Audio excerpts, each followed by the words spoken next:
Americans rely on Social Security and Medicare, and both systems work well until they don't. If there's ever a hiccup with either one of them, things can get stressful very quickly. Let me give an example of that. I'm at our annual family gathering, and some relatives approach me. And these are the relatives everybody knows has their act together. They dot all their I's, they cross all their T's, they're well off, and they approach me and they say, "Hey, we know you're a financial advisor. We've just retired. Would you mind taking a look at our finances?" Now, they must have seen my eyes light up because they said, "Whoa, whoa, whoa, not the investments. Those are locked up. We have a good advisor. We just want you to make sure we have our affairs in order." And I said, "Well, I'm an investment advisor, so typically I help people with their investments. But your family, you know what? I've got friends in the industry, Social Security experts. I've got legal experts. I've got all these people I can tap into, and I'll do some research. Yes, I'll help you with make sure your family affairs are in order." And that's what I did.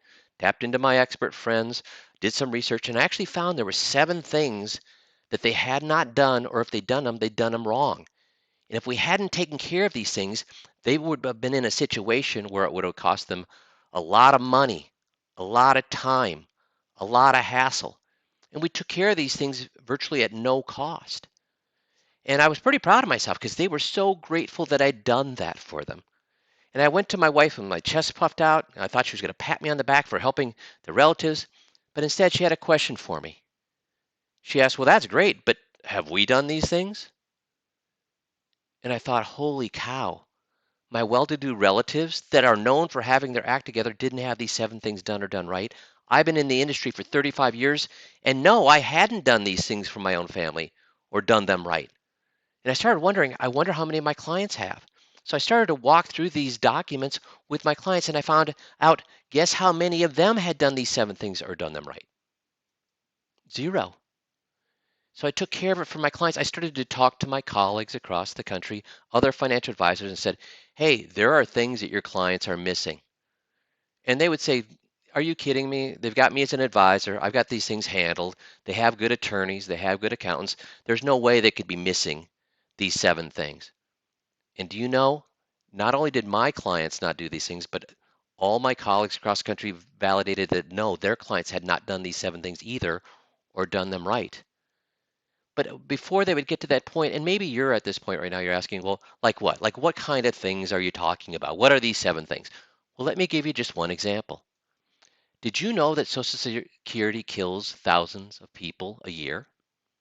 Now, they don't actually kill them, but they kill them on paper.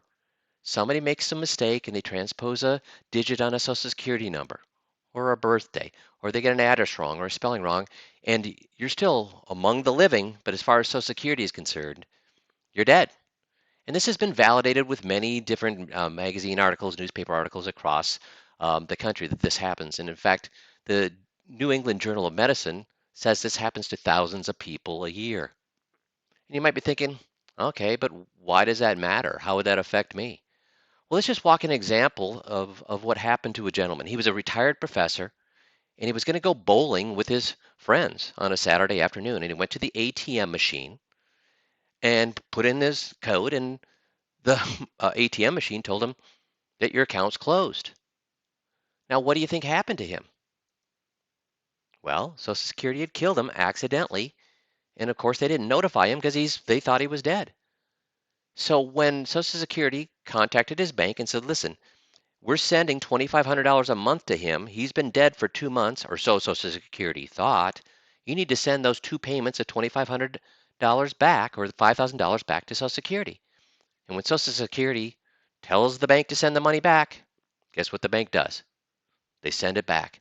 And then the bank's thinking, well, if he's dead, we better do what to his account? We better freeze his account until we hear from the courts what we should do with this account so there's no fraudulent activity. So that's why his account was frozen. And as I was on a Saturday afternoon, so he couldn't even call the bank to find out what went on. So what do you think is happening to his blood pressure at this point? Yeah, it's going up. So he goes across to the street to the pharmacy and says, "Listen, I need my high blood pressure medicine refilled."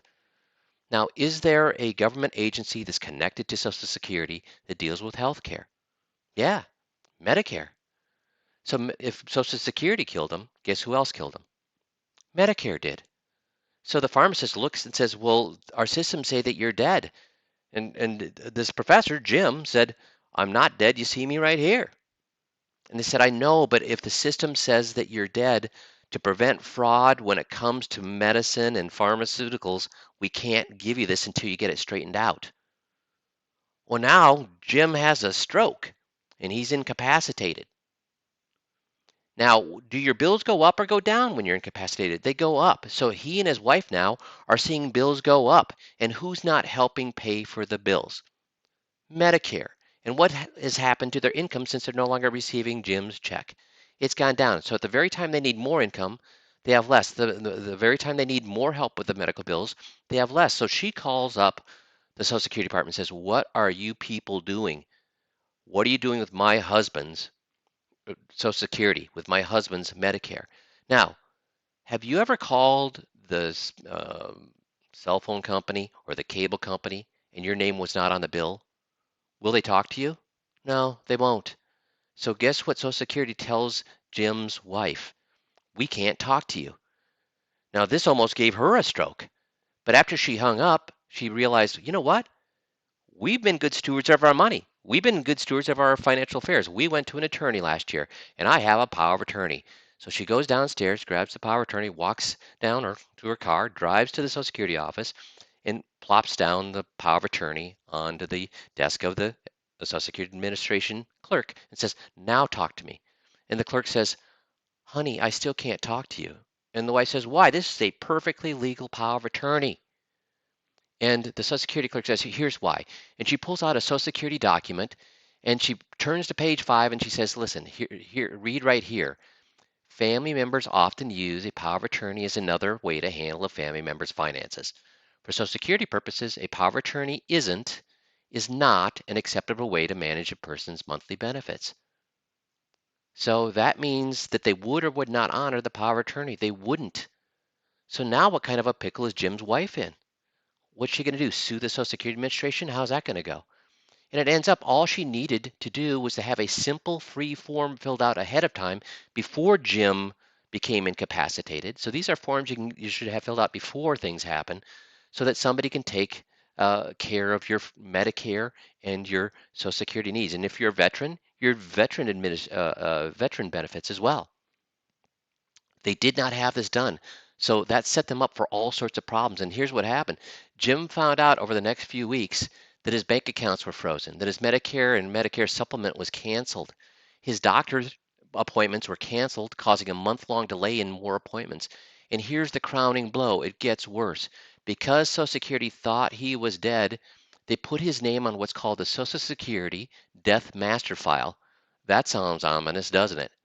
Well, on this file, when Social Security thinks you're dead, they're going to put his name, Social Security number, his birthday, and his supposed death date. He's still alive, but because they think he's dead, they put his death date too.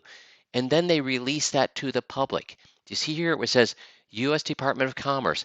Entities and people, the public, can now buy that information. And that file, like it says right here, that file includes Social Security number, name, date of birth, date of death.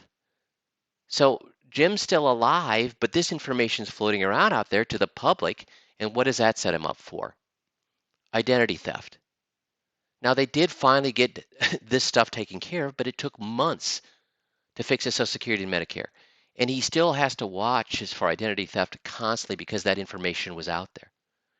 So that's just one of the 7 things that we found weren't being taken care of by people, especially people who are retired. Let me give you a quick other example of another thing we found out was that when people are married, they get 2 checks from Social Security. If, God forbid, one passes away and eventually one of our spouses is going to pass away, what happens to the Social Security check? It disappears. So what happens to their income? It's cut in half. So guess how many people we found were applying for the plan that would replace their spouse's Social Security check when they died? None of them. And folks, do these things matter? Yes, they do. And are they things you can control? Yes, if you do it beforehand. So all we need to do is turn on the news right now, and we're seeing being bombarded with all sorts of things that matter. But can we control many of those things? No, we cannot. But we can control having the proper paperwork to make sure we can handle our spouse's Social Security and Medicare or veterans benefits. We can make sure that we've applied for a plan that will replace their income. We can control the things that these 7 documents would do for you. So what should we focus on in these times of trouble? Things that matter, things we can control, or the crossover right here. And those 7 things are things we can control. So, as I mentioned earlier, I do work with a limited number of colleagues across the country, other financial advisors who are qualified and trained to help with these documents. I urge you to contact the advisor that sent you this video via email or phone. Contact them via their email or their phone so they can assist you with these documents at no cost during this time of need. See, when ordinary people pull together, extraordinary things happen. So we're doing this because you know what? We've heard on the news that that restaurants who are being closed and small business people who are being hurt financially with this coronavirus, they're still tightening their belts and doing good for the community. They're taking their last food and they're giving it out to the community for free. They're serving lunches to school children who aren't getting them at school. We've heard of communities pulling together and providing daycare as a community for first responders and for the medical people. They're all pitching in. We're all pitching in. We have people that are shopping for people that have that are susceptible to disease, older folks, or people that already have pre-existing conditions. People are pitching in and helping everybody. As financial advisors, we're not cooks. We don't own restaurants or grocery stores. We're not qualified for daycare, but we can help people with their finances. So during this time of need, we're offering these 7 documents at no cost to anybody that wants them. And you don't have to meet the advisor. All these advisors, if you've got this video, it was probably sent by an advisor in your local area. So these advisors that are in your neighborhood that can actually help you, but you don't have to go meet them in their office.